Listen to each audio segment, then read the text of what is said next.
Are you tired of being told what to think and how to act? Well, you are not alone. In case you haven't realized it, you have an internal GPS. It knows all you need to know about how to live your life. So it's about time you stopped letting the media and the government tell you what is true for you. In fact, it is exactly that time. It's time to think for yourself. And here to make sure you're doing just that is your host, mediator, author, and lawyer, Carol Gold. Hi, it's Tuesday, June 3rd. I'm Carol Gold, and welcome to Think for Yourself. You're listening to this podcast for one of two reasons. The first is you saw the title of the podcast and you were appalled by it because you know it's true and it's terrifying. Or you're watching, or you're listening rather, to this podcast because you saw the title, you hope it's true, you hope it continues, and you want to hear more about killing Jews. I really believe they're the only two reasons someone would be caught by today's title and tune in to listen. I want to talk about why I titled the podcast that and how I think we got here. Because the truth of the matter is that it is open season on Jews. And I'm doing this episode because I am a Jew. And because my entire life I learned about the Holocaust, I heard about the Holocaust, and not only did I, like so many other Jews, wonder how in the world did it happen? How in the world did people let it get that far? But also because, like many Jews, I've always asked myself, what would I have done? And now it's no longer theory. It's no longer a hypothetical. And I know what I would do because I'm doing it on this podcast.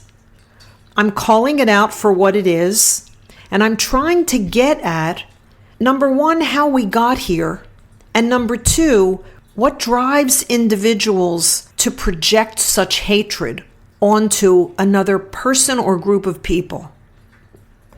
So let me start with something that I read in a book I'm currently reading. It's called The Rape of the Mind by Joost Meerloo.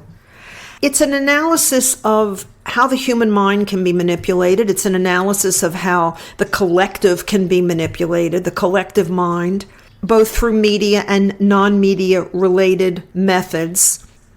He's talking about the power of repetition and about the impotence of simply denying something that is repeated over and over and over again. And as soon as I read that, I thought, okay, here's the explanation for how all of the campus rallies and all of the cry for free Palestine and all of the accusations against Israel for genocide, how they have mushroomed and grown globally, spread the way they have. And it's repetition. It's repetition because those who would have this be the mantra know that repeating it, and the more you repeat it, not necessarily the more true it becomes, but the more familiar and the more easy it is to accept the lie. Whatever that lie is. In this case, it's Jews are genocidal. Israel is killing Palestinian children by the tens of thousands. Jews own all the banks and are the problem in the world. The fiction of all of this, if you just do a little homework. But here's the key. Here's why people don't do homework. Because what I'm going to say now about individuals is equally as true for groups of people and for nations in particular. And it's this. You know, I've always said the hardest journey is the journey within. What do I mean by that? I mean that it's always so much easier to point out someone else's flaws or the things that someone else needs to correct than it is to turn that lens within ourselves and ask ourselves, what is it that we need to correct within ourselves? And because it's so much easier to do it outside of yourself and to judge someone else and to have an opinion about what they should do, it's what most people do most of the time. Very few people are willing to turn that lens within because That's the hardest work. You can judge someone else and say what they ought to do, and then if they don't do it, you're off the hook. But if you turn that lens inside and you see your own shortcomings and you know what you have to do to correct them and you don't, then there's nowhere to hide for a lack of responsibility. You own it. You own that lack of responsibility.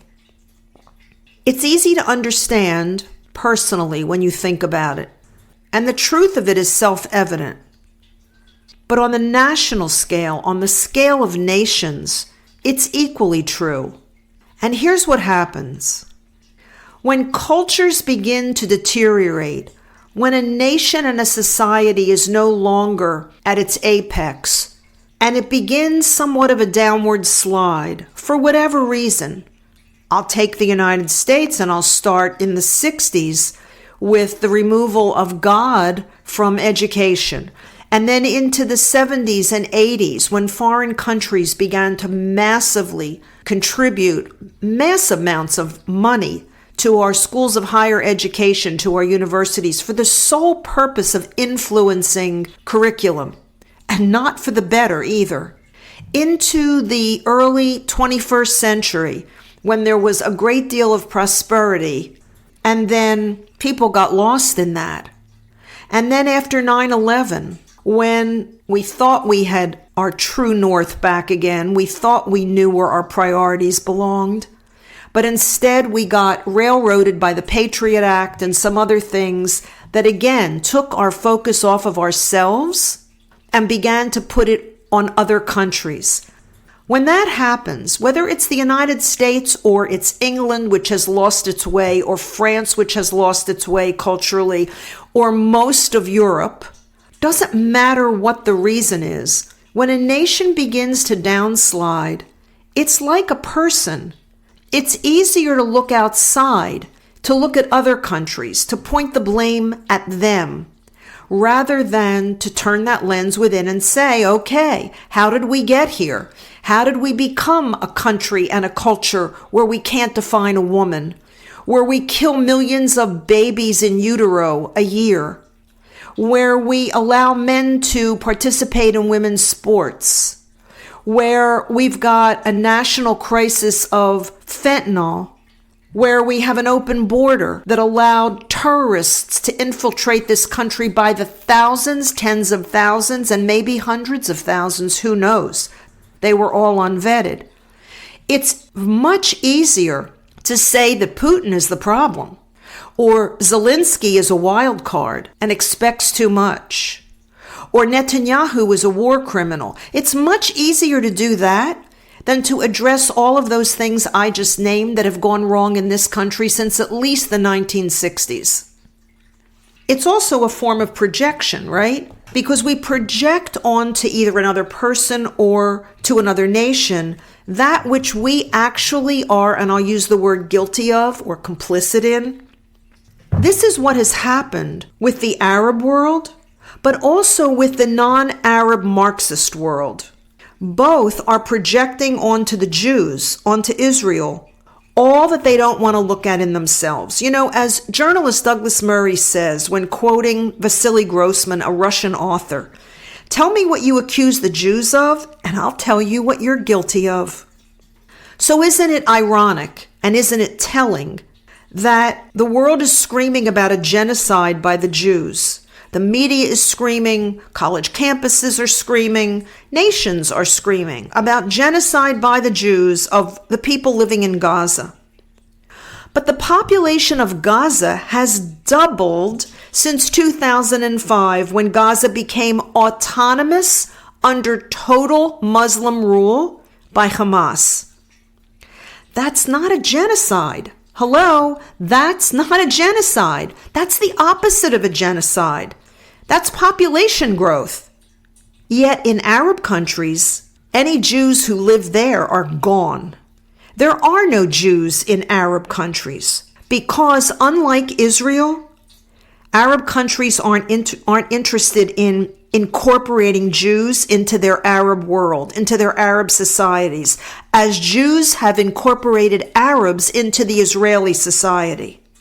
It is a fiction that Israeli Arabs are second-class citizens.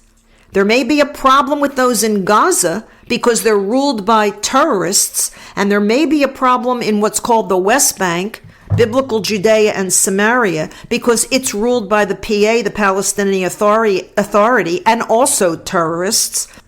But in mainstream Israeli life, within the context of daily life in Israel, Arabs have their own political party. Arabs sit in the Knesset, the equivalent of their parliament. Arabs sit on the Supreme Court. They are policemen. They are judges. That's hardly second-class citizenship. That's full citizenship with equal rights. Yet, in every Arab country that is governed by Sharia, there's no such thing. Because in a Muslim country governed by Sharia, the goal is either forced conversion to Islam or you have to pay a tax. And that's the tax that a non-Muslim pays for the privilege of staying alive in a Muslim country. So 2 accusations, which are projections against Israel, that they're genocidal, it's genocidal, the country, the IDF, its military, and that Arabs have second-class citizenship. Both are characteristics that are true not of Israel, but they're true of Muslim countries run by Arabs.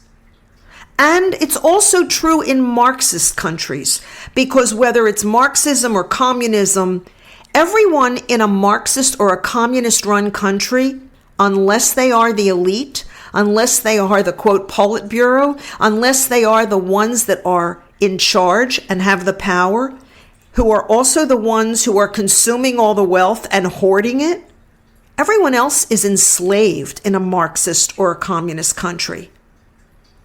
So what we see now going on with Israel is projection. It's projection by everyone in the world who doesn't want to turn around and look at themselves, whether themselves be an individual person or whether it be the nation of which they are a part. They don't want to look at their own ideology. They don't want to look at their own personality, depending on whether they're a nation or whether they're an individual. You know, Nate Silver is one of the world's 100 most influential people. Why? Because in 2009, after his election forecasting model correctly predicted the outcome of 49 of 50 states in the 2008 presidential election, they called him one of the most influential people in America. He still is. He's an incredible forecaster, and his track record is pretty amazing. So let me tell you what Nate Silver put out this week. He put out a report that among voters who report poor mental health, liberals outnumber conservatives 45% to 19%. And among those who report excellent mental health, conservatives outnumber liberals 51 to 20. Why is that?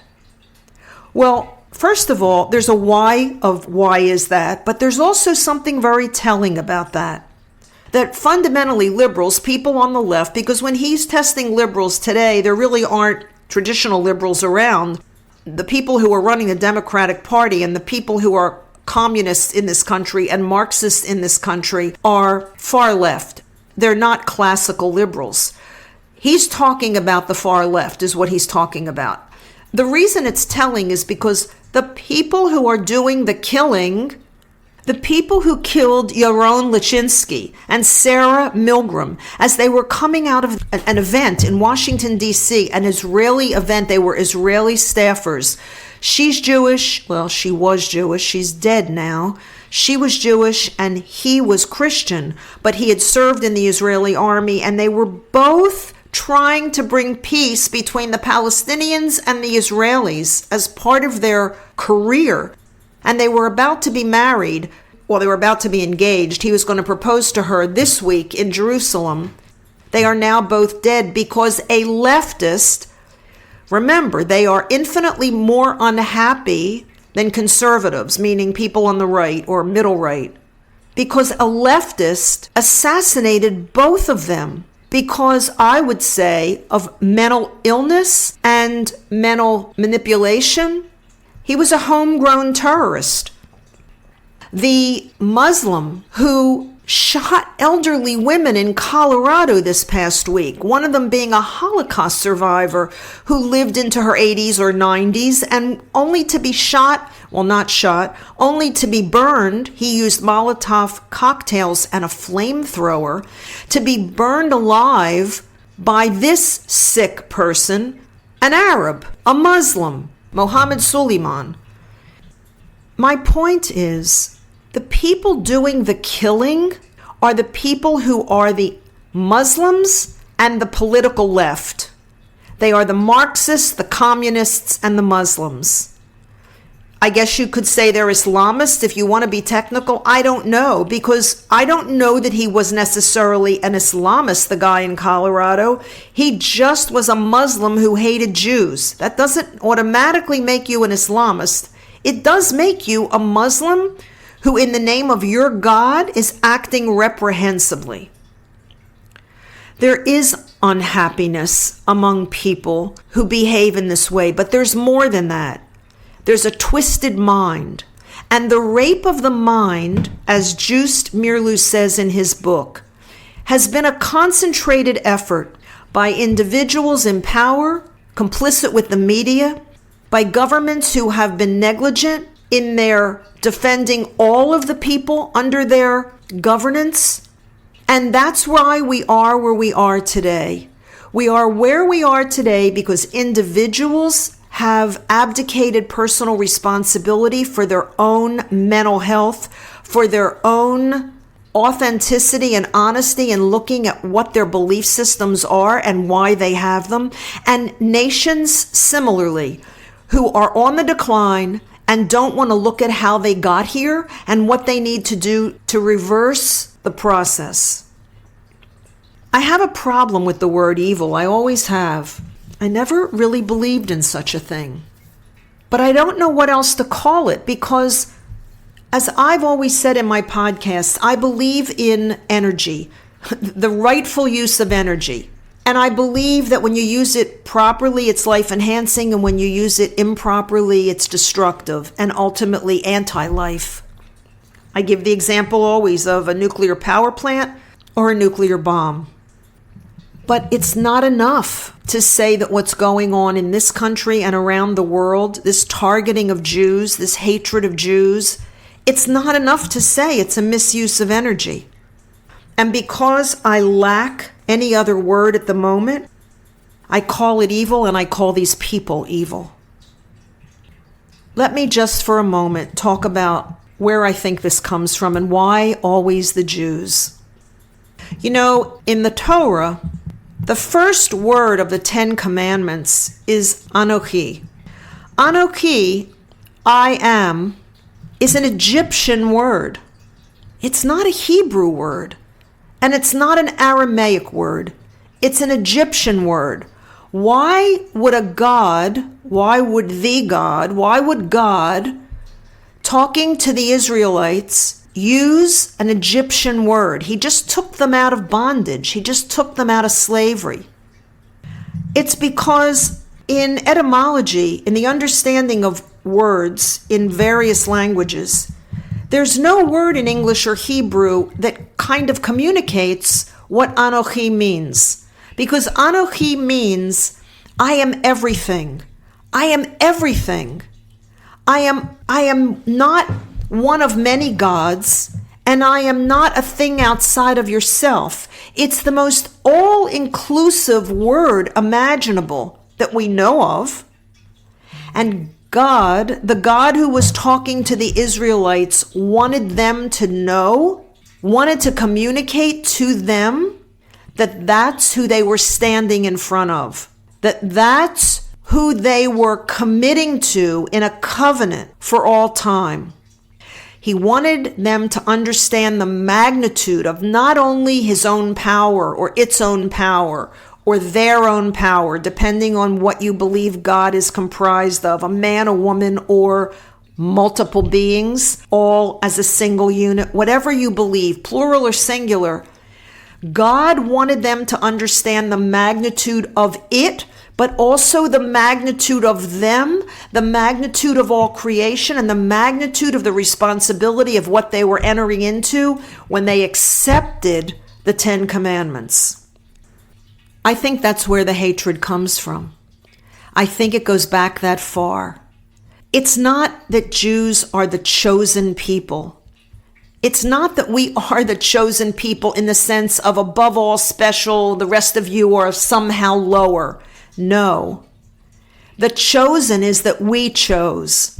We chose to accept the responsibility that is for all time, that is part of a bloodline, that is an obligation that we took on willingly to keep the word alive, to keep the principles alive, to honor above all else God, a loving God, a God who cares, a God who weeps when any of his children are harmed, as he did at the Reed Sea when Moses crossed and the Israelites crossed and the Egyptians were drowning. Torah says to the Jews who are dancing on the other side, Miriam with her tambourine and Moses, when the women were singing and dancing, God said, "Why do you celebrate? My children are drowning," meaning the Egyptians. A God who weeps when any of his children are harmed. God wanted the Jews to understand, the Israelites to understand the magnitude of what they were entering into.